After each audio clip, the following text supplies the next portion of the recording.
আল্লাহ রাব্বুল আলামিন বলেন, বান্দা বান্দীরে, আমার ফেরেশতার মাধ্যমে এমন শক্তভাবে টান দিয়ে তোমার রূহ বাহির করে আনা হবে, ওই সময় দুনিয়ার কেউ তোমাকে ধরে রাখতে পারবে না। পারবে না কেউ? বায়ানা আমার আল্লাহ রাব্বুল আলামিন বলেন, আমার বাহিনী এমন শক্ত, কঠিন, শক্তিশালী বাহিনী, এদের কাছ থেকে তোমাকে কেউ বাঁচাইতে পারবে না। তুমি মরতে না চাইলেও যখন তোমার মরণের সময় হয়ে যাবে, আমার আজরাইল তার বাহিনী লইয়া তোমারে ধরে নিয়ে আসবে। ওই সময় তুমি যদি বাঁচার জন্য সন্দুকের ভিতরে গিয়ে লুকাও, আইনামা তাকুনু ইউদরিকুমুল মাউত ওয়ালাউ কুনতুম ফি বুরুজিন মুশাইয়াদা, তুমি যদি শক্ত গাড়ি, শক্ত সন্দুকের ভিতরে গিয়া লুকাও, তালাবদ্ধ যদি হয়ে যাও, এবং কামান বন্দুক যত ধরনের অস্ত্র শস্ত্র আছে সব যদি তুমি শপিং করে বসে থাকো, যাই না রাইকো, এর পরেও আমার আজরাইলের হাত থেকে তোমাকে কেউ বাঁচাতে পারবে না। আইনামা তাকুন ইউদরিকুমুল মাউত ওয়ালাউ কুনতুম ফি বুরুজিন মুশাইয়াদা, শক্ত গাটির ভিতরে গিয়ে ঢুকো, বাঁচাতা না, আজরাইল তোমাকে ধরে নিয়ে আসবে। ভাইরা আমার, এক্সাম্পল দিলে বুঝতে সুবিধা হয়। আমরা মানুষ আখিরাত মুখী নই, আমরা কিন্তু দুনিয়া মুখী হয়ে গেলাম। আমরা পরকাল মুখী নই, কবর মুখী নই। আমরা পরকালে যাব না। আমাদের চাল চলন, চাহিদা, আমাদের অভ্যাস, আমাদের কথাবার্তা, আমাদের চলাফেরা, আমাদের উঠা বসা যা কিছু আছে, এই সব মিলাইয়া আমরা কিন্তু বুঝাইতে চাই, এবং এর দ্বারা প্রমাণ হয়ে যায় আমরা আখিরাত মুখী নই, আমরা পরকাল মুখী নই। আমরা মরতে চাই না, কিন্তু এরপরও আল্লাহ রাব্বুল আলামিন আমাদেরকে যখন সময় হয়ে যাবে, ওই সময় হয়ে যাওয়ার পরে আল্লাহ রাব্বুল আলামিন ফেরেশতা পাঠাইয়া সময় মতো ধরে নিয়ে যাবে। এরকম মনে করেন এক মেয়ে বিয়ে দিয়ে ফেলছেন বাড়ি এলাকার মধ্যে, কিন্তু মেয়ে শ্বশুর বাড়িতে থাকতে চায় না, বলে এই বাড়ি আমার পছন্দ হয় না, বাড়ি এলাকার মানুষ আমার পছন্দ না, আমি ওজান এলাকার মানুষ। কিন্তু বাপের বাড়িতে আসার পরে মহিলা আর ওই শ্বশুর বাড়িতে যেতে চায় না, কিন্তু মহিলার বাড়িটাও নদীর কাছাকাছি। একদিন কি করেছে জামাই, স্বামী একদিন ইঞ্জিন চালিত ট্রলার নৌকা লইয়া শ্বশুর বাড়িতে চলে আসছে। সন্ধ্যাবেলায় আইসা সবার সাথে দেখা করে আনন্দ উল্লাসের মধ্যে আছেন। রাত্রেবেলা যখন সবাই ঘুমিয়ে গেছে, তার স্ত্রীকে গিয়ে বলে, স্ত্রী গো, সবাই যখন ঘুমিয়ে গেছে, খানা পিনাও শেষ হয়ে গেছে, চলো না একটু নদীর ঘাটে যাই। আর নদীর ঘাটে যাইয়া দুজন একটু প্রেমের আলাপ করে মুক্ত বাতাস খাই।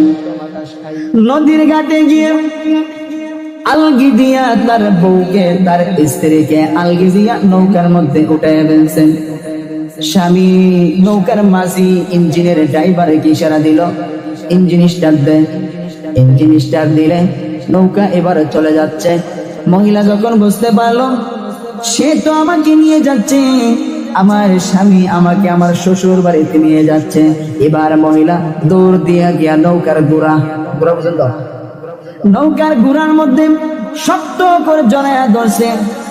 স্বামীর বাড়ির দিকে ফিস দিয়ে, বাবার বাড়ির দিকে মুখ দিয়ে মহিলা চিৎকার করতেছে আর বলতেছে, আমি কিন্তু যাব না, আমি কিন্তু যাব না, আমি যাব না।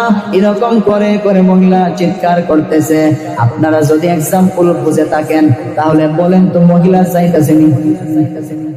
ইঞ্জিন চালিত ট্রলারের নৌকা যেহেতু চলতেছে, যতই বলুক আমি যাব না, অটোমেটিক সে কিন্তু যত সেকেন্ড, যত মিনিট সে সামনের দিকে যাইতেছে, তত সেকেন্ড তত মিনিট কিন্তু স্বামীর বাড়ির দিকে আগায়া যাইতেছে।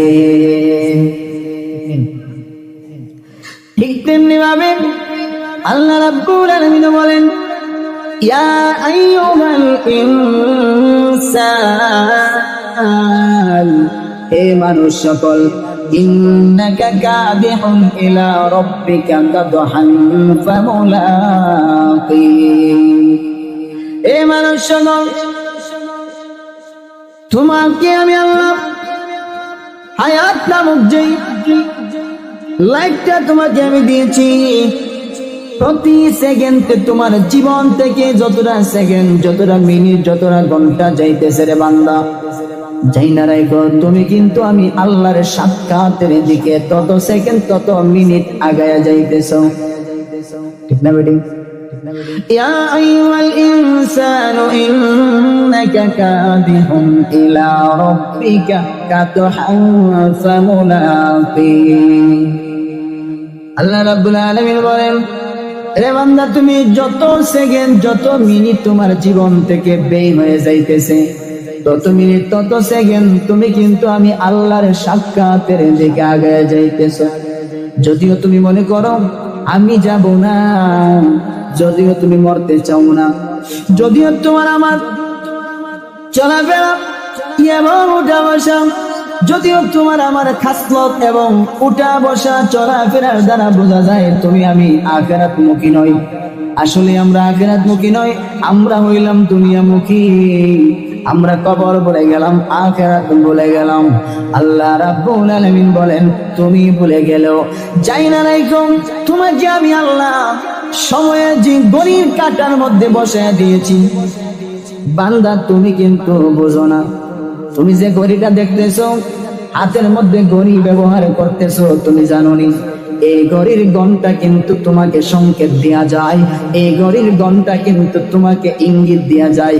প্রতিটা ঘন্টা যাইতেছে আর টং করে শব্দ করতেছে, আর ঘড়ি তোমাকে ইঙ্গিত দেয়া যাইতেছে, এরে আল্লাহর বান্দা, তোমার জীবন থেকে আমি একটা ঘন্টা চলে গেলাম, সুতরাং তুমি কিন্তু একটা ঘন্টা আল্লাহর দিকে আগায়া গেছো, তথা মরণের দিকে, কবরের দিকে আগায়। ঠিক না বেটে? ঠিক নেই ভাইরা আমার? এবার আসুন আমার তিলাওয়াতকৃত আয়াত থেকে একটু আলোচনা করি, বিস্তারিত অসুবিধা হইবে নাকি? আমার তিলাওয়াতকৃত আয়াতের মধ্যে আল্লাহ রাব্বুল আলামিন বলতেছেন, কাইফা তাকফুরুনা বিল্লাহ, কিভাবে, কাইফা কেমনে, কিভাবে আমি আল্লাহর সঙ্গে তুমি কুফরি করো, তথা নাফরমানি করো। وكنتم امواتا فاحياكم, রে বান্দা তুমি তো জানো তুমি ছিলে মৃত, তুমি ছিলে নিষ্প্রাণ, তোমার নিষ্প্রাণ দেহের মধ্যে আমি আল্লাহ রূহ দিয়েছি। নিষ্প্রাণ নিষ্প্রাণ ছিলাম, এটা আবার কোন নাম? এটা হইল মারফেটের ভিতরে কোন নাম? তাফসীরে মাযহারিতে আল্লামা সালামা ফানিবুদ্দিন রাহমাতুল্লাহি আলাইহি লিখতেছেন, মিনহা খলাকনাকুম ওয়া ফিহা নুঈদুকুম ওয়া মিনহা নুখরিজুকুম তারাতান উখরা। এই আয়াতের ব্যাখ্যায় তাফসীরে মাযহারিতে লেখেন, আমার এই দেহটা তিনটা জিনিসের মধ্যে মিশ্রিত ছিল। এক নাম্বার হাওয়া বাতাস মানে অক্সিজেন, দুই নাম্বার খাবার জাতীয়, তিন নাম্বার পানি জাতীয়। এই তিনটা জিনিস আমার মা বাবা গ্রহণ করেছে। এই তিনটা জিনিসের মাধ্যমে আমার মা বাবার শরীরের মধ্যে আরো তিনটা জিনিস আবিষ্কার হয়েছে, তিনটা জিনিস সৃষ্টি হয়েছে। এক নাম্বার পায়খানা, দুই নাম্বার প্রস্রাব, তিন নাম্বার রক্ত। এই রক্ত থেকে মানুষ সৃষ্টি করার যে উপকরণ, মানুষ সৃষ্টি করার যে নাপাক পানি, ওই পানিটা ওই রক্ত থেকে সৃষ্টি হয়েছে, রক্ত থেকে জন্ম হয়েছে। মার রহিমের মধ্যে, মার পেটের মধ্যে যখন বাবার দেহ থেকে নাপাক পানিটা মার রহিমের মধ্যে যায়, আল্লাহ রাব্বুল আলামিন মার রহিমের মধ্যে ফেরেশতা বানায় রাখছেন। ফেরেশতাদের বসবাস, ফেরেশতাদের হাতের তালুতে নাপাক পানিটা গিয়ে পড়ে, আর ওই ফেরেশতারা নাপাক পানিটা আল্লাহ রাব্বুল আলামিনের দরবারের মধ্যে তুলে ধরেন, আল্লাহ আপনি যদি অনুমতি দেন এই পানিটা কাজে লাগাবো, আর যদি অনুমতি না দেন তাহলে পানিটা নষ্ট করে দিব। আল্লাহ রাব্বুল আলামিন অনুমতি দেন যে হ্যাঁ এই পানিটা কাজে লাগায়া দাও। তবে পানিটা কাজে লাগাবে যায় না রাইখো, দুনিয়ার ওই জায়গা থেকে এক সিমটি, এক খামলা মাটি নিয়ে আসো, মরণের পরে তাকে যেখানে দাফন করা হবে যেখানে তাকে মরার পরে দাফন করা হবে ওইখান থেকে এক খাবলা মাটি নিয়ে আসো, মাটি আইনা নাপাক পানিটার সঙ্গে মিশ্রিত করো, ওইরা এইটা দিয়ে তুমি একটা বাচ্চা বানাও, একটা শিশু বাচ্চা বানাও। সংক্ষেপ করে বলতেছি, মার পেটের ভিতরে একটা শিশু বাচ্চা বানাই। ফেরেশতা আল্লাহ রাব্বুল আলামিনকে জিজ্ঞাসা করে, প্রভু বাচ্চাদের বানাবো, এই বাচ্চাটা কি ছেলে বানাবো নাকি মেয়ে বানাবো? আঙ্গুল কি 20টা দিব নাকি 22টা দিব? দেখছেন নি? এটা 22 আঙ্গুল বানাতেছেন না? এক দুটা কত ভাই আমাদের পায় দেখছেন না? আঙ্গুল কি 22টা দিব নাকি 20টা? চোখের সেন্টার ঠিক মতো দিব নাকি একটু নাড়াইয়া দিব? কোন দিক দিয়ে চাইছে আরে কিন্তু দেখলে বোঝা যায় না, আছে না সেন্টার একটু লড়াইল। ফেরেশতা জিজ্ঞাসা করে, প্রভু পাগুলো কি সোজা দিব নাকি একটু বাঁকা করে দিব? আল্লাহ রাব্বুল আলামিন তখন ফেরেশতাদেরকে বলেন, وَكُلَّ شَيْءٍ أَحْصَيْنَاهُ فِي إِمَامٍ مُبِينٍ।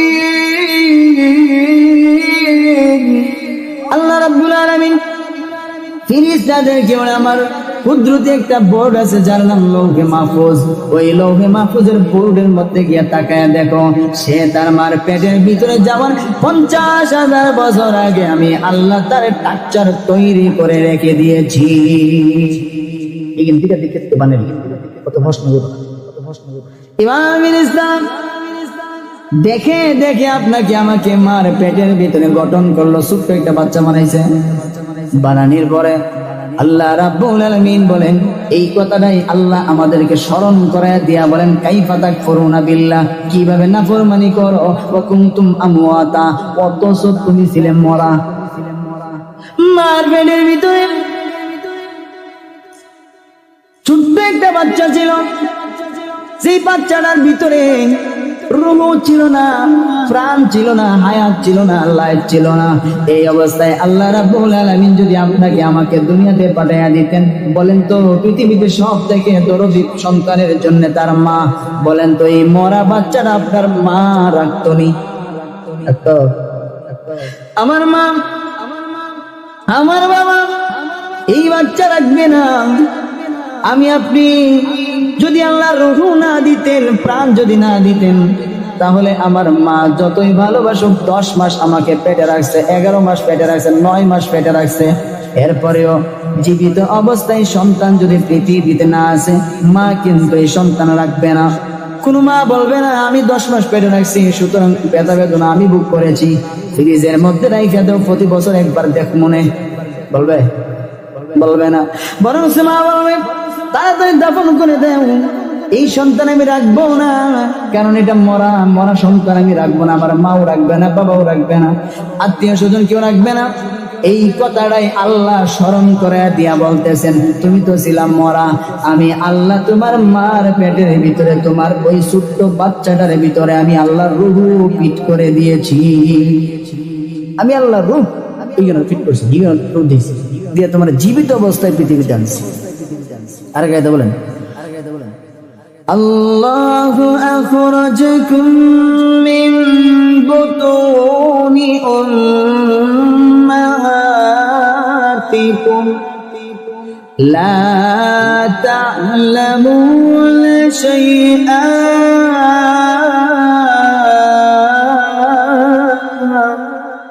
আল্লাহ বলেন, আল্লাহু আখরাজাকুম মিন বুতুনি উম্মাহাতিকুম, সেই পবিত্র আল্লাহ, সেই পবিত্র সত্তা যিনি তোমাকে তোমার মার পেটের ভিতর থেকে, মিন বুতুনি উম্মাহাতিকুম, তোমার মার পেটের ভিতর থেকে তোমার বের করে আনছে।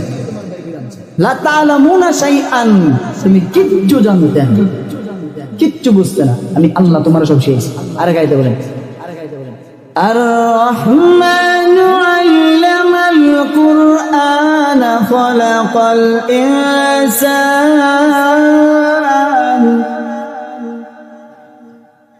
আল্লামাহুল বায়ান।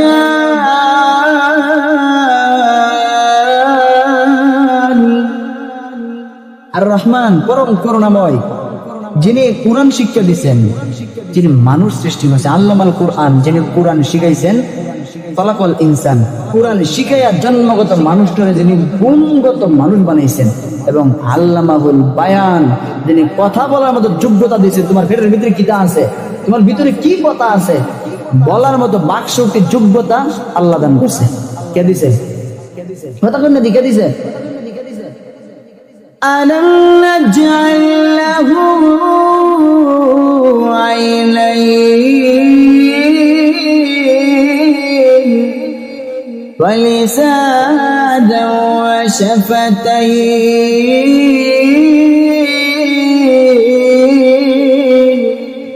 কথা বলার মধ্যে সুন্দর জিহ্বা, এই জবান, এই ঠোঁট কে দিছেন? লিসান কে দিছেন? শাফাতাইন কে দিছেন? আল্লাহ দিছেন। এই কথাগুলো স্মরণ করে দিয়ে আল্লাহ বলেন যে এরপরে তুমি গুলা জানো যে আমি তোমার রূপ দিয়েছি তোমার মার পেটের ভিতরে, মার পেটের ভিতরে দুনিয়াতে তোমার এইভাবে বাইর করে আনছি। আইনরে তুমি কিচ্ছু জানতে না, কিচ্ছু ভাবতে না, সব আমি তোমার শিখাইছি, আমি তোমার দিলাম সবকিছু। তাহলে কেন, কাইফা, কেমনে, কিভাবে তাকফুরুনা বিল্লাহ, আমার সাথে নাফরমানি কর কেমনে? ঠিক নেই। এরপরে আল্লাহ রাব্বুল আলামিন বলেন রূহ দিয়ে দিলাম, আবার রূহটা কেমন করে দিলাম? এ বান্দা একটু চিন্তা করে দেখো, তোমার দেহের চক্ষু চুরি করা যায়, কিডনি চুরি করে নিয়ে যায়, হাত পা চুরি করে নিয়ে যায়। ঢাকা শহরে দিয়ে আপনি দেখা যায় কালা গাড়ি আইসা সামনে দাঁড়াইছে, টান দিয়া গাড়ির মধ্যে উঠাইয়া নিয়ে গেছে, ইনজেকশন দিয়া বেহুশ করে আপনার কিডনি লয়ে গেছে। করছে না ঘটনা এরকম?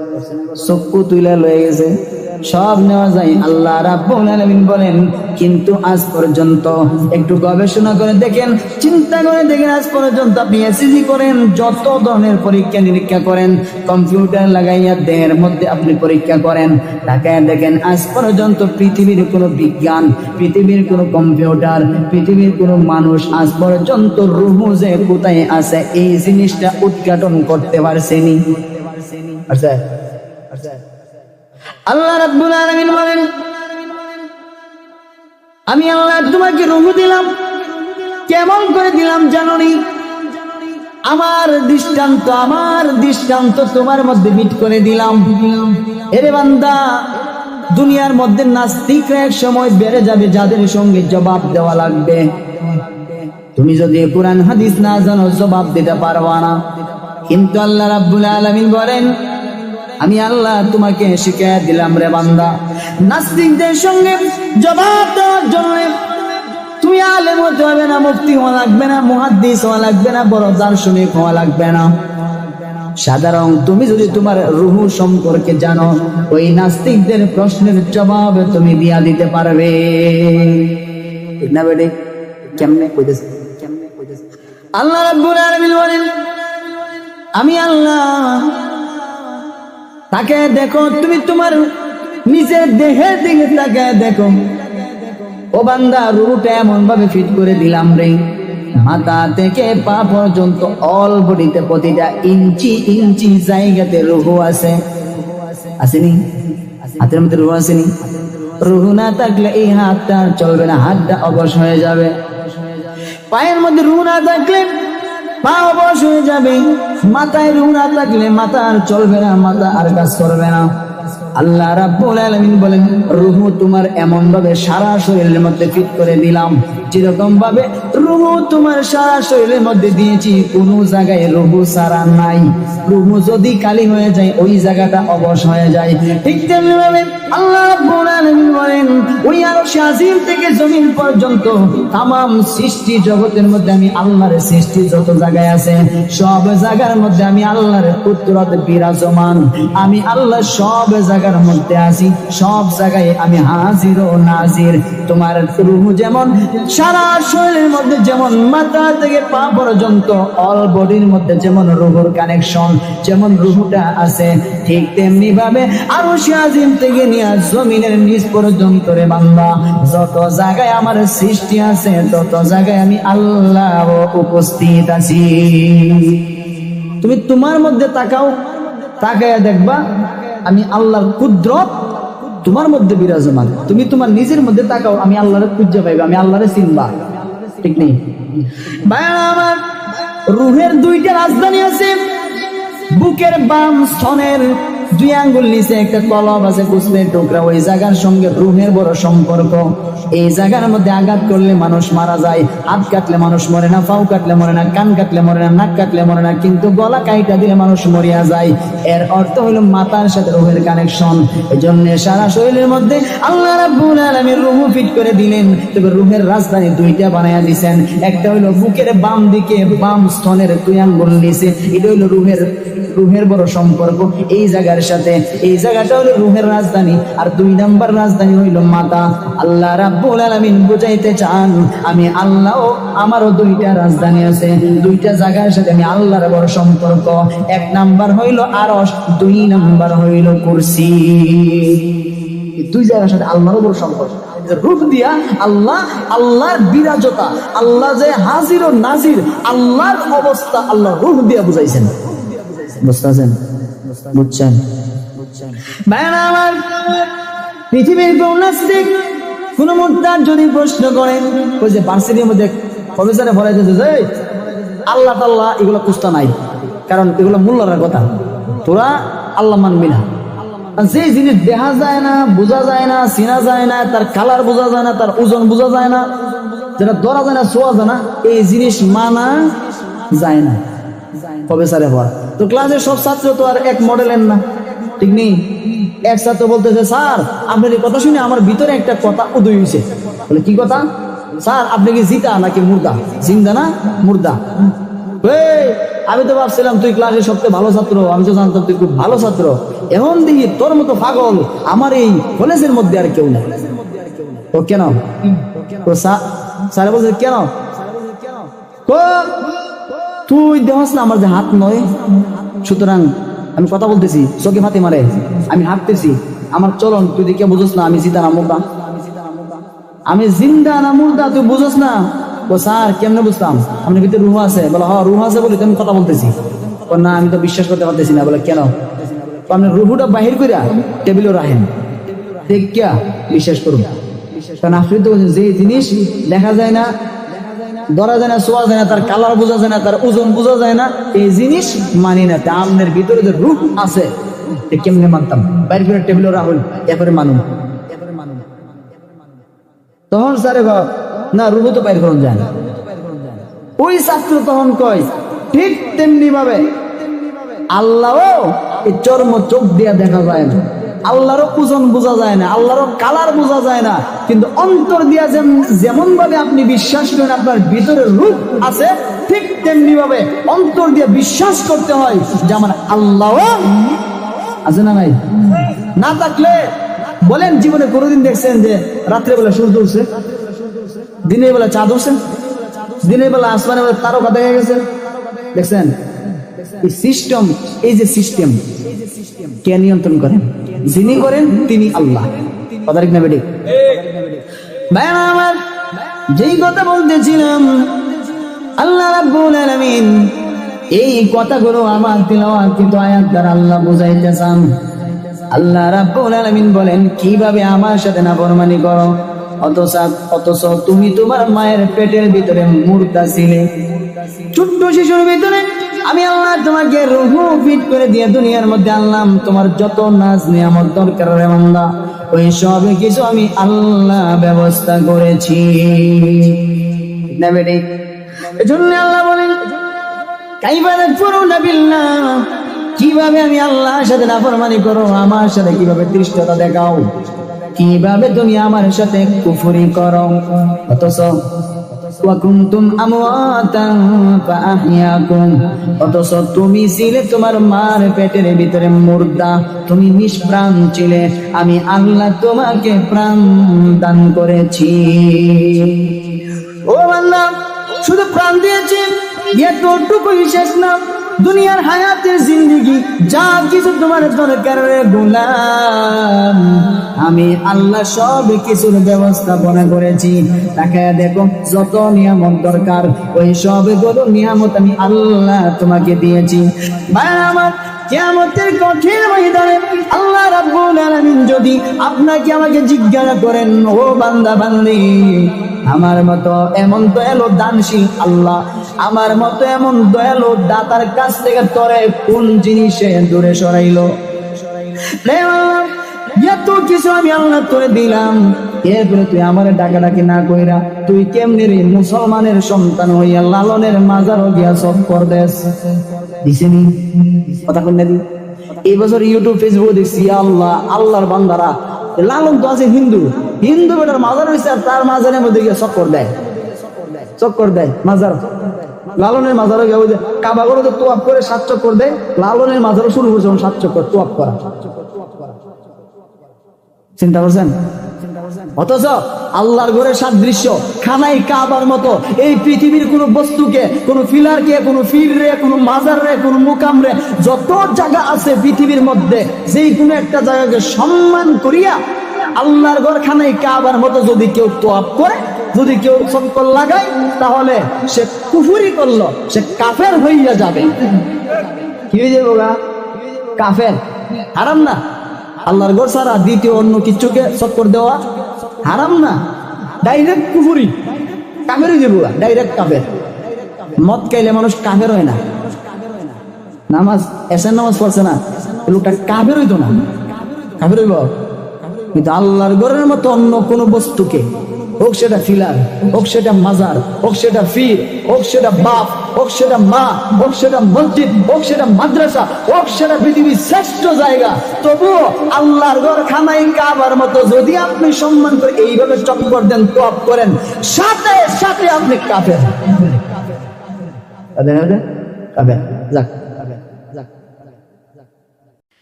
এজন্য আল্লাহ রাব্বুল আলামিন বলেন, ইয়া আইয়ুহাল ইনসান,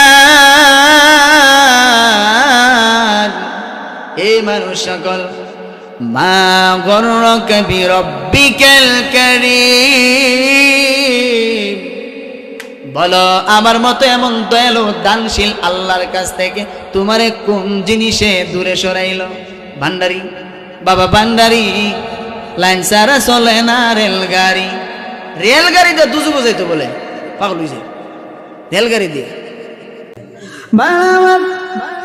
আল্লাহ রাব্বুল আলামিন কুরআনের মধ্যে বলেন, তোমার মাথা থেকে পা পর্যন্ত অল বডিটা আমি আল্লাহ দিলাম, প্রত্যেকটা নিয়ামত তোমাকে আমি আল্লাহ যত নিয়ামত দিলাম রে গোলাম, প্রত্যেকটা নিয়ামত সম্পর্কে কিয়ামতের মাঠে আমি আল্লাহ তোমারে জিজ্ঞাসা করব।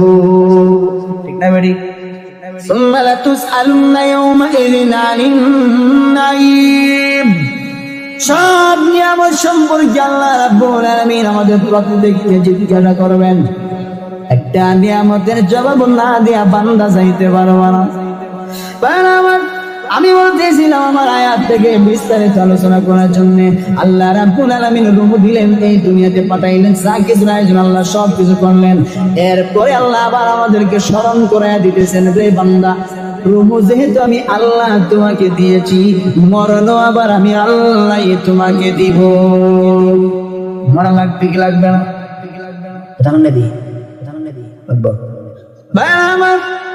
মরণও লাগবে, আর মরণের যন্ত্রণাও হবে, মৃত্যুও হবে, মৃত্যুর যন্ত্রণাও হবে। আম্মা আয়েশা বলেন, আমার ধারণা পাল্টে গেল। আমার ধারণা ছিল আল্লাহ নবী বেগুনাহ মাসুম, নবীজির কোনো গুনাহ নাই। শুধু আমাদের নবী নয়, আদম থেকে নিয়ে আমাদের নবী পর্যন্ত কোন নবীর কোনো গুনাহ নাই। ঠিক না বেটি? কেউ যদি বলে আদম নবীর অপরাধ ছিল, গুনাহ ছিল, ঈসা নবীর গুনাহ ছিল, মুসা নবীর গুনাহ ছিল, ইব্রাহিমের গুনাহ ছিল, এরকম কেউ যদি বলে অথবা মনে মনে ভাবে, যাই না রেখো, মুখে উচ্চারণ করার সাথে সাথে লোকটা বেঈমান হয়ে যাবে, আর মুসলমান থাকে না। সব নবীরা বেগুনাহ মাসুম, কোন নবীর কোনো গুনাহ নাই। কোন নবী গুনাহগার ছিল, অপরাধী ছিল, এই কথা বলার পরে আর লোকটার ঈমান থাকে না। তাহে এক বাউল শিল্পী আমার দোষে সাপ্তাহে হুজুর অল দরবার তো আমার বাপ আদমে লাগাইছে, আমি কিতাব পড়ছে আদম, তোর মাথার বাড়ি দিছে কোনা পাল্লা, যখন জান্নাত দিছিল, জান্নাত ঘুরতে কাটতো, ওয়াইবত আছেন যে বেহেশতে থাকতো ফলমূল খাইতো, কি কারণে আল্লাহ কইছে যে গন্ধম খাইও না, এটা কি দর হাঁটতে লাগছে এই গন্ধমটা খাওয়ানোর? আল্লাহ তো তারা জান্নাত, আমরা সবাই জান্নাত জন্ম হইতাম,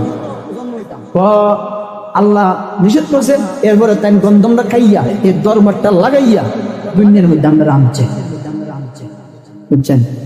তখন আমি বলছি বয়স যদি আমাকে বড় না হইতা, একটা যে মারলাম সাবার আমার মধ্যে, কারণ আঙ্গুল তুই কই ধরছ, আঙ্গুলটা কই ধরছ? আদম গন্ধম খাইবো কিতা করতো? আদম গন্ধম খাইছে না আল্লাহ খাওয়াইছে? খাওয়াইছে। আচ্ছা, কোরআনের আয়াত যদি ওইগুলো আপনি জানি না থাকেন, সেগুলোর মধ্যে আল্লাহ বলছিল যে ফেরেশতারা কইছে, ফেরেশতারা রে আমি আল্লাহ তো আমার খলিফা বানাইতাম, যা প্রতিনিধি আদম বানাবো দুনিয়ার জন্য, দুনিয়াতে বানাবো আদম। এই কথাগুলো আপনার মনে আছে নি?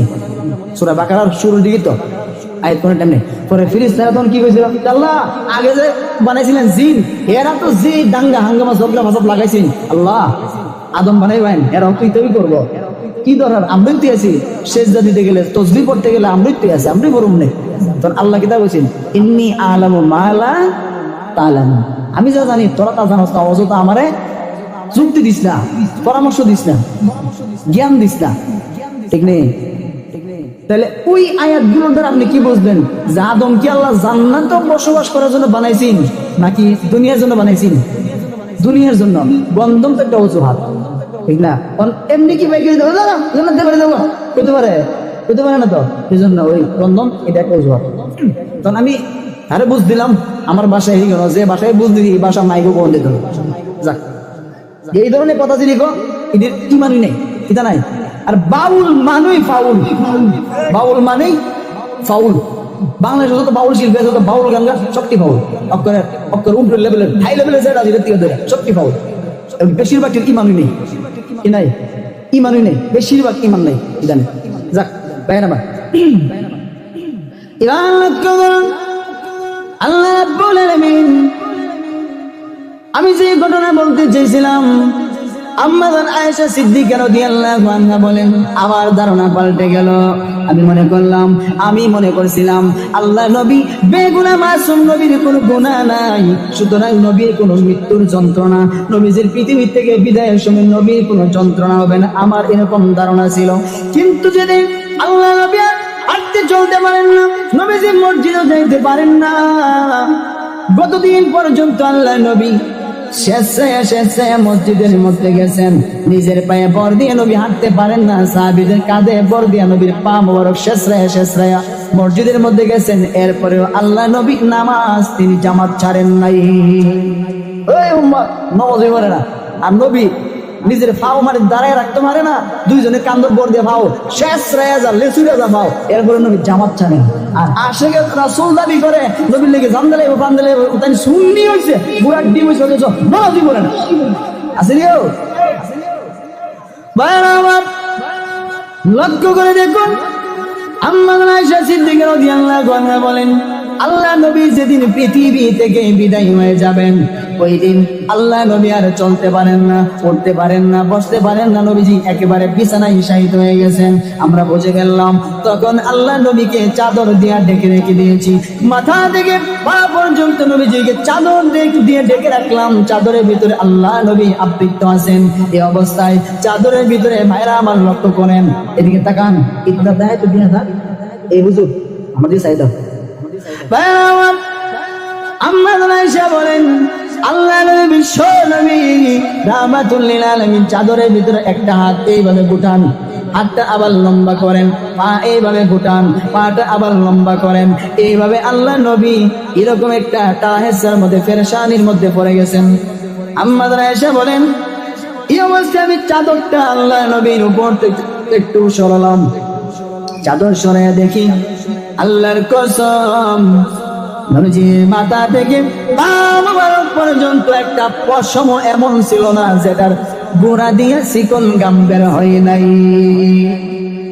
তখন আমার ধারণা পাই লেগেছে, নবী যদি এরকম হয়, এত দামি নবী, যে নবী আল্লাহর ফরজার সম্মান, এই নবী যদি এমন হয় তাহলে আমাদের কি? কথা ঠিক না বেটি? আল্লাহ নবীর মাথা এবং বুকের মধ্যে প্রচন্ড ব্যথা। এই ব্যথার কারণ কি? এই কারণও উল্লেখ করে দেওয়া হয়েছে মুসলিম শরীফের হাদিসের মধ্যে, সামাইলে তিরমিজিতেও আছে, মেশকাত শরীফেও আছে। আল্লাহ নবী এই অবস্থায় নবীজি চাদরের ভিতরে আছেন। আল্লাহ নবী বলতেছেন, আয়েশা গো, একটা রুমাল ভিজাইয়া আমার কপালের মধ্যে পট্টি দাও। আম্মা জান আয়েশা নবীজির কপালের মধ্যে এইভাবে কাপড় ভিজায় ভিজায় পট্টি দেন, শুকায় গেলে আবার পট্টিটা ভিজায় দেয়। আল্লাহ নবীর মাথা এবং বুক মুবারকের মধ্যে প্রচন্ড ব্যথা, পেট ব্যথা, বুক ব্যথায় যদি কোনো মানুষ মারা যায়, ওই মানুষটার আমলনামার মধ্যে শাহাদাতের সওয়াব লিখে দেওয়া হয়। আল্লাহ নবী বিদায় সময় মাথা ব্যথা, বুক ব্যথা, পেট ব্যথা ছিল।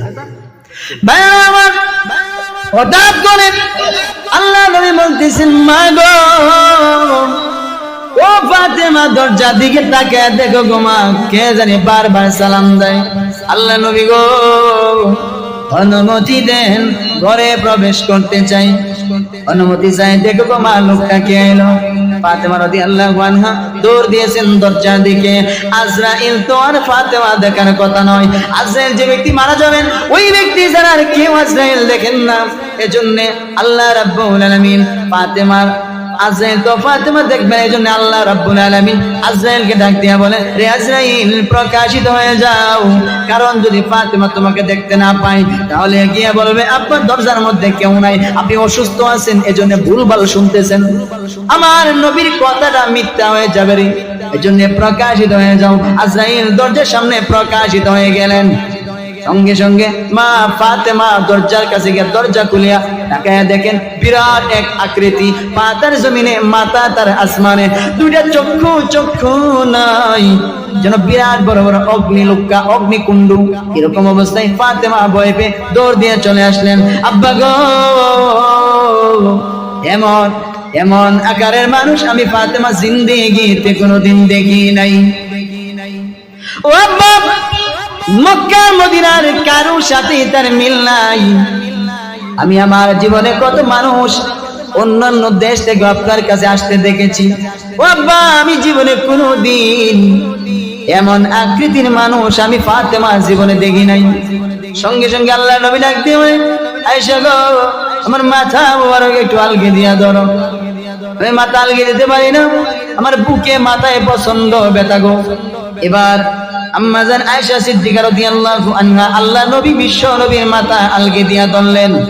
নবীজি একটা নজর তাকাইয়াই বলেন, মা গো, এমন একটা লোক দরজার মধ্যে দাঁড়াইছেন, যিনি দুনিয়ার সমস্ত মায়ার বাঁধন যিনি কর্তনকারী, সমস্ত মায়া বাঁধন, সমস্ত ভালোবাসার বন্ধন যিনি কেটে দেয়। হাজা হাজিমুল লাজ্জাত ইয়ানিল মাউত, মাগো, দরজায় যিনি দাঁড়াইছেন, উনি হলো মালাকুল মউত আজরাইল। আজরাইল দিয়ে দাঁড়াইছেন। ফাতেমা রাদিয়াল্লাহু আনহা চিৎকার দিয়ে, আব্বা না, আমি তাকে ঘরে ঢুকার পারমিশন দিব না, আপনি নিষেধ করে দেন, বলে দেন চলে যাওয়ার জন্য, কারণ আমার আব্বা অসুস্থ আছে। এই অবস্থায় আজরাইল কেন গো দরজায় হাজির হয়েছে, আমার আর বুঝবার বাকি নাই। ও আব্বা, বলেন আপনি তাকে চলে যাওয়ার জন্য, ঘরে ঢুকার পারমিশন দিব না। আল্লাহ নবী বলেন, মা ফাতেমা, তুমি তাকে চিনতে পারো নাই, সে এমন একজন ফেরেশতা যাকে আল্লাহ রাব্বুল আলামিন স্পেশাল পাওয়ার দিয়ে রাখছেন কারো রূহ বাহির করতে, কারো ঘরে প্রবেশ করতে।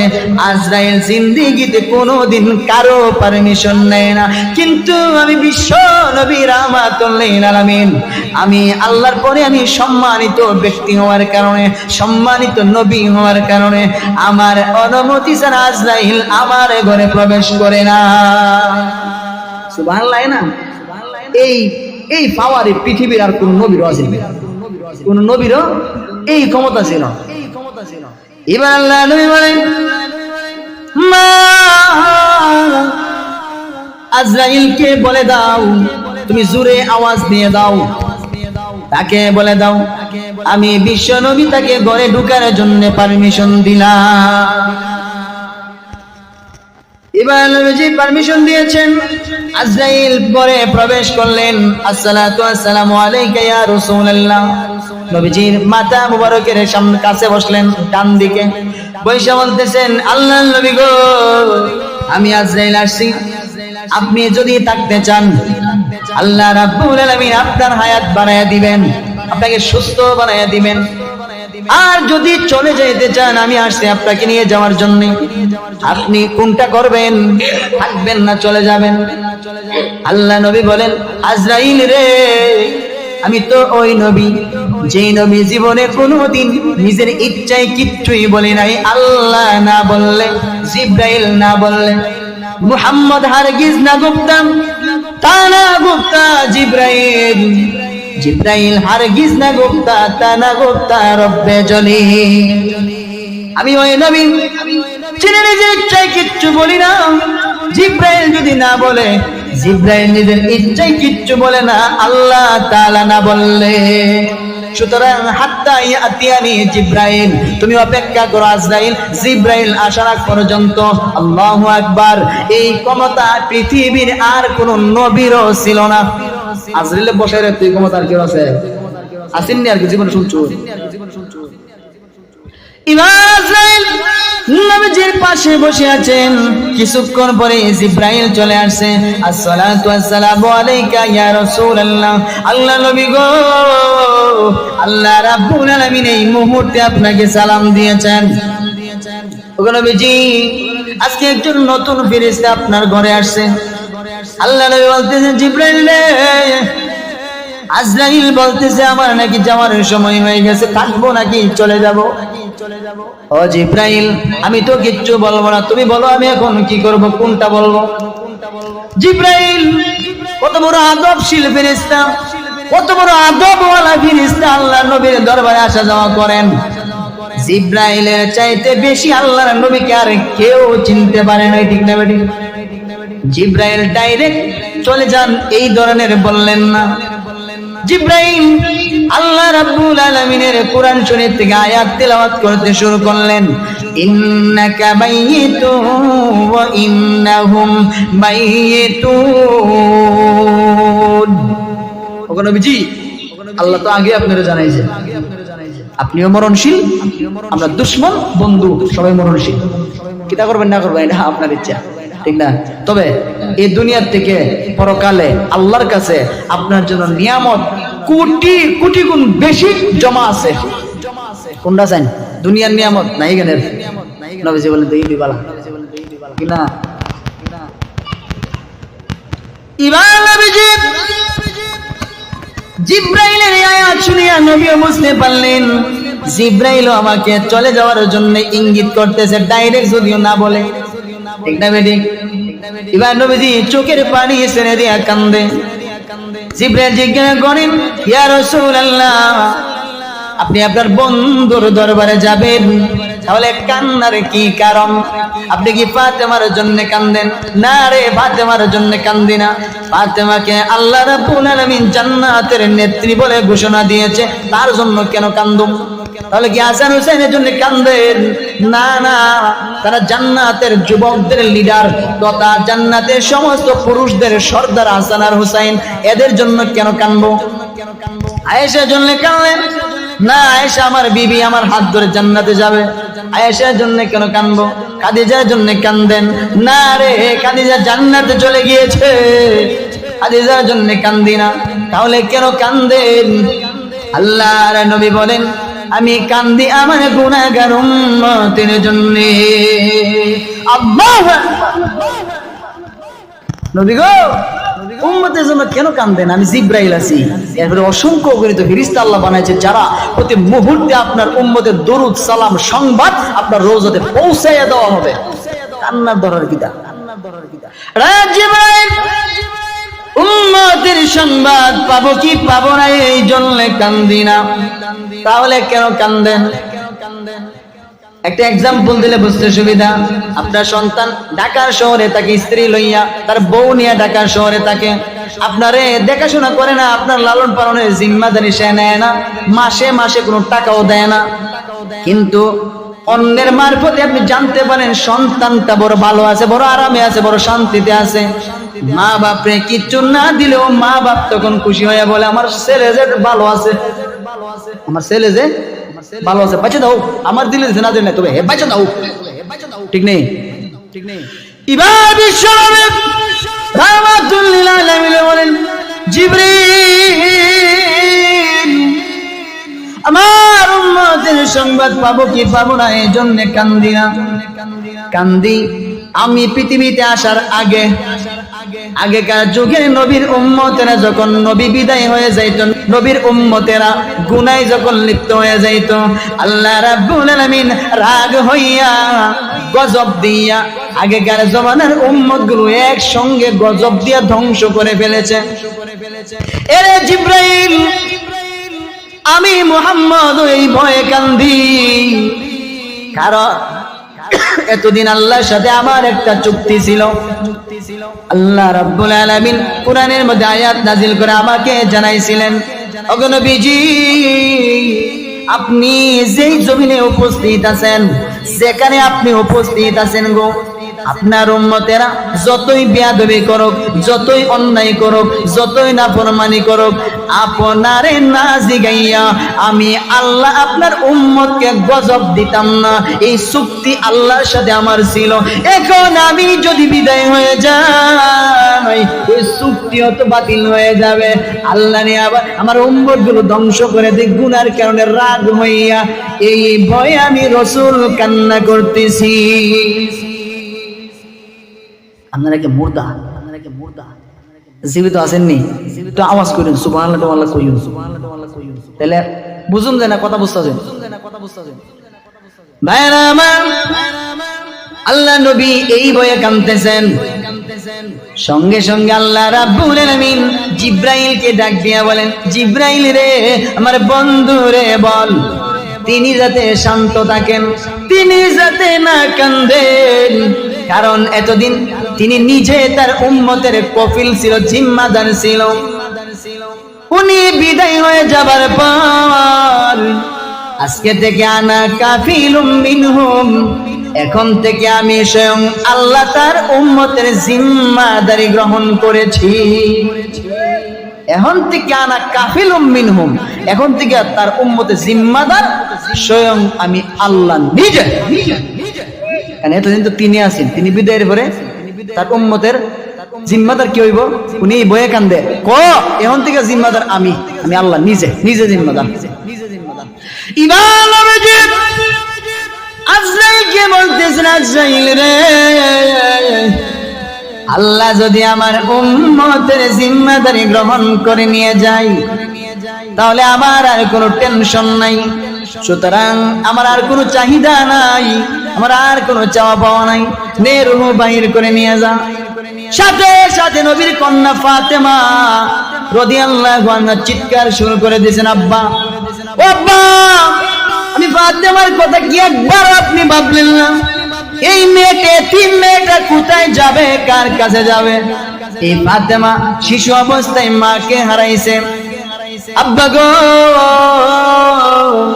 আপনিও যদি বিদায় হয়ে যায়, আমার ভাই নাই, আমার মা নাই, ভাই নাই, বোন নাই, আমার কেউ নাই গো আব্বা।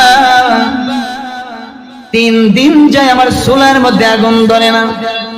হাসান হুসাইন কান্দে, হাসান হুসাইনকে আপনার কাছে আমি পাঠিয়ে দিতাম। হাসান হুসাইন আপনার দরবার থেকে আমার বাড়িতে ফিরে গিয়া আমাকে ডাক দিয়া বলতো, মা গো, কেন জানি গো নানাজির চেহারা মুবারকের দিকে তাকাই রে, আল্লাহর রহমতে 3 দিনের পেটের খিদা দূর হয়ে যায়। হে আব্বা, আপনি বিদায় হয়ে গেলে আমাকে কে প্রবোধ দিবে? আমার হাসান হুসাইনকে কে দেখবে? আল্লাহর রাসূলের দরবারে হাসান হুসাইন ঘরে খাবার না থাকলে দৌড়াইয়া নানার কাছে চলে যাইতো। একদিন আল্লাহ নবীর কাছে হাসান আর হুসাইন লক্ষ্য করে শুনবেন কথাটা। হাসান আর হুসাইন রাদিয়াল্লাহু আনহুমা দুজন আল্লাহ নবীর কাছে গিয়া বলেন, নানা গো, তোমার মেয়ে ফাতেমার নামে একটা বিচার নিয়ে আসছি। ও নানা, আজকে 3 দিন হয়ে গেল, 3 দিন ধরে তোমার মেয়ে ফাতেমা আমাদের 2 ভাইকে কোনো রুটি দিতে পারে না, কোনো রুটি দেয় না, শুধু খুরমা খেজুর দেয় আর পানি দেয়। নানা গো, মা রুটি দিতে পারে না, খেজুর দেয়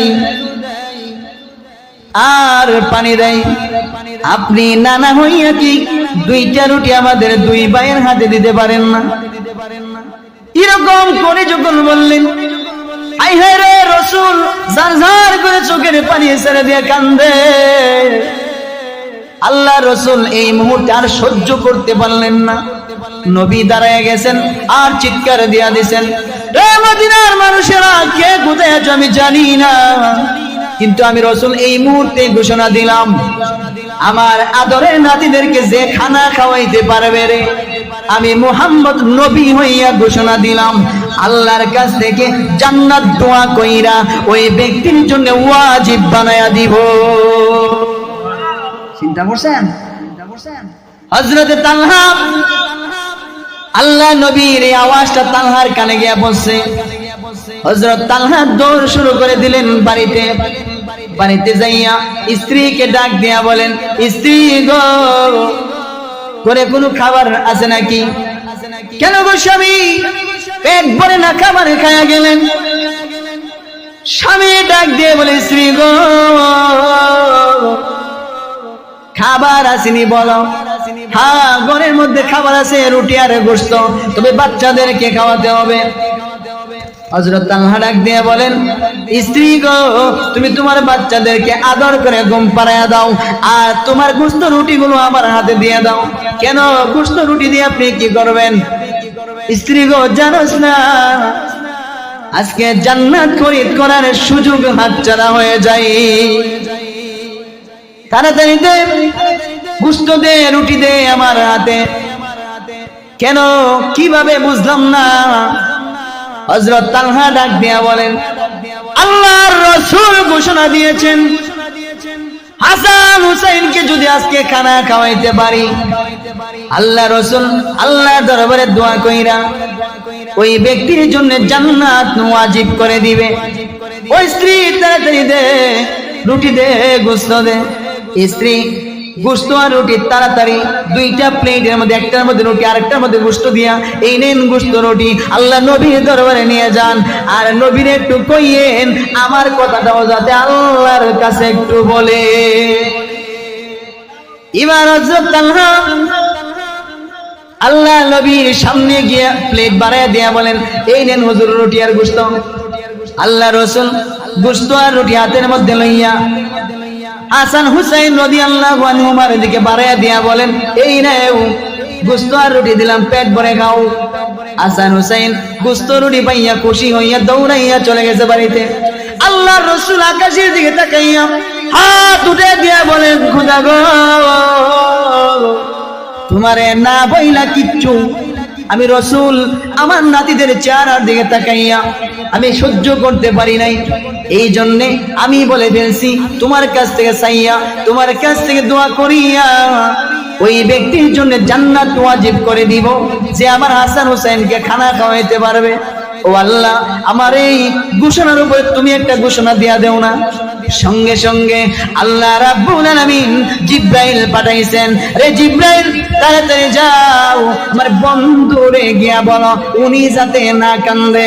উনি যদি হাত উঠে বলতো, আল্লাহ সারা মদিনার মানুষকে তুমি জান্নাত দিয়ে দেও, কারণ মদিনার মানুষ আমার নাতিদেরকে রুটি আর গোশত খাওয়াইছে, আল্লাহ সারা মদিনার মানুষকে জান্নাত দিয়ে দাও গোশত রুটির বিনিময়ে।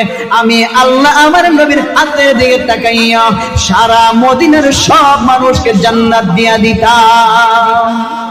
নবী তো দুইজনের কথা কইছে, তালহা তার বউর কথা, বউ গিয়া জিবরাইল আইসা, হুজুর আল্লাহ এরকম বলেছেন, সুতরাং এখন আপনি ঘোষণা করিয়া দেন। আউজাবাত তালহা, তালহার জন্য আল্লাহ তোর জান্নাত ওয়াজিব হয়ে গেছে, আল্লাহ ঘোষণা দিয়েছে। মুনাইম ভাই নিচে নাই তা, নারে তাকবীর। কেডা জানেননি? ইসলামপুর মাদ্রাসা শাইখুল হাদিস হযরত মাওলানা আব্দুল মুনাইম খান আনসারী সাহেব উপস্থিত হয়ে গেছে। আপনারা খুশি না বেজার? এবার শুনেন, এবার ফাতিমা বলতেছে, আব্বা এই অবস্থায় হাসান হুসাইন ঘরের মধ্যে খাবার না থাকলে আপনার কাছে চলে যাইতো। এরকম হয়েছে অনেক দিন। আব্বা আপনি আমার ঘরের মধ্যে গিয়েছেন ফাতেমা, আবু দাউদ শরীফের হাদিস, আল্লাহ নবীর মেয়ে ফাতেমা বলতেছেন, আব্বা এমন হয়েছে একদিন আপনি আমার ঘরে গিয়েছেন, মা গো দরজা খুলে দাও, আমি তোমার আব্বা আসছি, দরজা খোলো, খাবার আছে নাকি দেও। আবু দাউদ শরীফের মধ্যে উল্লেখ করা হয় আল্লাহ নবী গিয়েছেন ফাতেমার বাড়িতে, দরজার বাহিরে দাঁড়িয়ে আল্লাহ নবী বলতেছেন, ফাতেমা আমি তোমার আব্বা এসে দরজা খোলো, খাবার আছে কিনা দেখো। ফাতেমা বলতেছেন ভিতর থেকে, আব্বা আপনার সামনে আসতে আমার কোনো আপত্তি নাই, আমার কোনো অসুবিধা নাই, কারণ আপনি আমার আব্বা, কিন্তু আপনার পেছনে একটা ছেলে দাঁড়ায় রয়েছে, আমি দরজার ফাঁক দিয়ে দেখেছি, তার সামনে আসলে গো আমি বেপরদা হয়ে যাব, তার সামনে আমি কেমনে আসবো? ও আব্বা আমার পেটের মধ্যে খাবার নাই গো, আমার পিঠ ঢাকার কাপড় নাই, এমন একটা মোটা কম্বল আমি গায়ে দিয়ে রাখছি, মাথা ডাকলে গো পা ডাকতে পারি না, পা ডাকলে গো মাথা খালি হয়ে যায়। এই অবস্থায় আপনার সামনে আসলে আমার কোনো অসুবিধা নাই, কিন্তু আপনার পেছনে যে একটা ছেলে দাঁড়ায় রয়েছে তার সামনে আসলে আমি বেপরদা হয়ে যাব। আল্লাহ যদি কিয়ামতের মাঠে আমি ফাতেমাকে বেপরদানি বলে ডাক দেয়, তাহলে আমার আব্বা মুহাম্মদ চেহারা দেখাইতে পারবে না। ও আব্বা এই অবস্থায় আমি কেমনে দরজা খুলবো? সঙ্গে সঙ্গে আল্লাহ নবী ডাক দিয়ে বলেন, মা গো আনা আবুকে ওয়া হাযা গুলামুকে, ও মা আমি তো আব্বার পিছনে যে দাঁড়ায় রয়েছে এটা হলো গোলাম, এটা এখনো বালেগ হয় নাই, এখনো এটা নাবালক, তার সামনে গো তোমার পর্দা করতে হবে না, দরজা খুলে দাও। এবার ফাতেমা দরজা খুলে দিনি। আল্লাহ নবী ফাতেমার দিকে তাকায় দেখেন সত্যি ফাতেমার চেহারাটা মলিন। ডাক দিয়ে বলেন, মা গো তোর চেহারা মলিন দেখা যায়, যেন বোঝা যায় পেটের মধ্যে খাবার নাই। ওমা পেটে খাবার নাই তা তো দেখলাম, এরপরে দেখলাম তোর যে একটা কম্বল গাও দিয়ে রাখছস, মাথা ডাকলে পা খালি হয়ে যায়, পা ডাকলে গো মাথা খালি হয়ে যায়। সব কষ্ট আমি করি, দুনিয়ার যত কষ্ট আছে সব করি, এরপরে আমার চুলার মধ্যে আগুন ধরে না। আল্লাহ নবী কান্দে, চোখে পানি ছেড়ে দিয়া নবী কান্দে, আল্লাহর দরবারে নবী কান্দে, প্রভু গো দুনিয়ার সাধারণ একটা দেশের এমপি মন্ত্রী রাজা বাদশাহ হইলে তার মেয়ের কত জাঁকজমক চলাফেরা, কত তার পোশাক আশাক, কত তার সেন্ট, কত তার আতর গোলাপ, কত তার জাঁকজমক চলাফেরা। আর আমি বিশ্ব নবী রাহমাতুল লিল আলামিন, আমি শুধু দুনিয়ার জন্য সাধারণ একটা নাগরিক নয়, এই দুনিয়ার সাধারণ কোনো বাসিন্দা নয়, সাধারণ কোনো মানুষ নয়, আমি মুহাম্মদ হইলাম দু জাহানের বাদশাহ। আর আমার কন্যার এই দুরবস্থা আমি কেমনে সহ্য করব, আমার কেমনে সহ্য হয়? সঙ্গে সঙ্গে আল্লাহ রাব্বুল আলামিন জিব্রাইলকে ডাক দিয়া বলে, জিব্রাইল রে আমার বন্ধুরে গিয়া সালাম কর, গিয়া আমি আল্লাহ এই মুহূর্তে আমার বন্ধুরে সালাম দিলাম, আর জানায়া দে ফাতেমা তার কন্যা এত কষ্ট ফাতেমা করে, রাত দিন কষ্ট করে, এরপরেও ফাতেমা কোনোদিন আমি আল্লাহর উপরে বেজানা হয় না, আমার উপরে তার কোনো অভিযোগ নাই, ফাতেমার জীবনে নামাজ কাজা নাই। আমরা দেশে মহিলারা ও এলাকার মা বোনেরা যারা মাইকের আওয়াজ শুনতেছেন এই কথাটা নোট করেন, এই কথাটা বাড়া করে শুনেন। আল্লাহ রাব্বুল আলামিন জিব্রাইল পাঠাইছেন, রে জিব্রাইল তাড়াতাড়ি যাও আমার বন্ধুরে গিয়া বলো ফাতেমা তার কন্যা এত কষ্ট করে অভাব অনটনের সংসার, 3 দিন যায় 5 দিন যায় চুলার মধ্যে আগুন ধরে না, এরপরেও ফাতেমা কোনোদিন জীবনেও নামাজ কাজা নাই, রোজাদার কাজা নাই, বেপরদা কোনোদিন হয় নাই, স্বামীর মনে কষ্ট দেয় নাই, স্বামীকে কোনোদিন অপমান অপদস্থ করে নাই, বরং স্বামীর সেবা যত্ন করে। হযরতে আলী বাহির থেকে ঘরে ঢুকলে ফাতেমা তার পাগুলো টিপা দেয়, অথচ ফাতেমা হইল আল্লাহর নবীর কন্যা। আল্লাহ রাব্বুল আলামিন বলেন, জিবরিল আমার বন্ধুরে গিয়া কও ফাতেমার এই ধৈর্যশীলতা, এই সহনশীলতা, ফাতেমার ইবাদত দাসত্ব গুলামির উপরে আমি আল্লাহ খুশি হয়ে গেলাম। আমি আল্লাহ খুশি হইয়া এই মুহূর্তে ঘোষণা দিলাম, ফাতেমাকে জান্নাতের সমস্ত মহিলাদের নেত্রী বলে আমি আল্লাহ ঘোষণা দিয়েছি। এই প্রথম ঘোষণা হয়েছে আবু দাউদ শরীফের হাদিস। এবার জিবরাইল আয়েশা বলেন, ইয়া রাসূলুল্লাহ, আল্লাহ রাব্বুল আলামিন আপনার কন্যা ফাতেমার সবর, তার ধৈর্য, তার সহনশীলতা, তার ইবাদত দাসত্ব গুলামির উপরে খুশি হইয়া তার যে স্বামীর প্রতি একটা ভালোবাসা, একটা ভক্তি, একটা শ্রদ্ধা, স্বামীর প্রতি তার একটা ভালোবাসা, আল্লাহর প্রতি ভালোবাসা, তার নামাজ কাজা নাই, রোজা কাজা নাই, জীবনে কোনোদিন বেপরদা হয় না, এই বিষয়গুলোর উপরে আল্লাহ খুশি হইয়া আল্লাহ রাব্বুল আলামিন জান্নাতের সমস্ত মহিলাদের নেত্রী বলে ফাতেমাকে ঘোষণা দিয়েছেন। এবার নবী ডাক দিয়া বলেন, রে আমার উম্মতেরা, ফাতেমা আমার কন্যা, ফাতেমা আমার কলিজার টুকরা, ফাতেমা আমার কন্যা। এই কারণে আল্লাহ রাব্বুল আলামিন ফাতেমা আমার কন্যা হওয়ার কারণে জান্নাতের নেত্রী হয়ে গেছে। ব্যাপারটা এরকম নয়। একটু শেয়ার দেন, একটু শেয়ার দেন, সেটা দেন, সেটা দেন।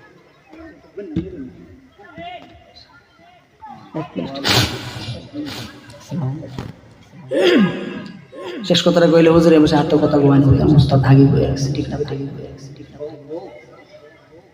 শুরুতে কইছি আমনে কথা, হুজুর তো আমরা তাফসীরে বাইরে শরীফ পড়াইছি, হুজুর ভাই। শেষ কথা হইল ফাতেমা রাদিয়াল্লাহু আনহা সম্পর্কে আল্লাহ নবী ডাক দিয়া বলেন, ফাতেমা আমার কন্যা হওয়ার কারণে জান্নাতের নেত্রী হয়ে গেছে। ব্যাপারটা এরকম নয়, বরঞ্চ তার ইবাদত, তার দাসত্ব গোলামি, তার পর্দাশীলতা, তার সহিংসীলতা, তার ধৈর্য, তার ইবাদত বন্দেগীর উপরে খুশি হইয়া আল্লাহ রাব্বুল আলামিন তাকে জান্নাতের নেত্রী বলে ঘোষণা দিয়েছেন। এবার নবী ঘোষণা দেন, ফাতেমা তু সাইয়্যিদাতু নিসাই আহলিল জান্নাহ, ফাতেমা জান্নাতের সমস্ত মহিলাদের সরদারনি। এই ফাতেমা নবী বিদায়ের সময় কাঁদতেছে, আব্বা আপনি গেলে আমার কি তৈরি? তখন নবী কইতেছে, ফাতেমা গো, আমি জোরে কথা কইতাম পারি না, তোমার কানটা আমার ঠোঁটের উপরে, আমি তোমার কানে কানে কম। এবার কানে কানে কি জানি কইছে, ফাতেমা মুস্কি হাসি শুরু করছে। আম্মা জান আয়েশা বলতেছে, ফাতেমা ও তো কোনে কানলা, আব্বা বিদায়ী জায়গা, তখন দিয়ে হাসো। আব্বা কিতা কইছে কানে কানে, তোমার আব্বা তোমার কিতা কইছে? ফাতেমা ডাক দিয়ে বলে, আম্মা আমার আব্বা বলেছেন, মাগো তুমি আর বেশি দিন কষ্ট করতে হবে না, আমার বিদায়ের পরে আমার সাহাবায়ে কেরাম, আমার পরিবারের লোকদের থেকে সর্বপ্রথম কবর জগতে তোমার সাথে আমার দেখা হবে। আমি আসি দিয়ে ইনশাআল্লাহ। যা কিছু আলোচনা করছে বয়ানের শুরুতে বলছি, আল্লাহ পাক আমাদেরকে এত কিছু দিয়েছেন আল্লাহর গোলামি করার জন্য। কথা ঠিক না বেটি? আল্লাহ ওই কথাগুলো স্মরণ করছেন, আল্লাহ আমাদেরকে তৌফিক দান করবেন, আমিন।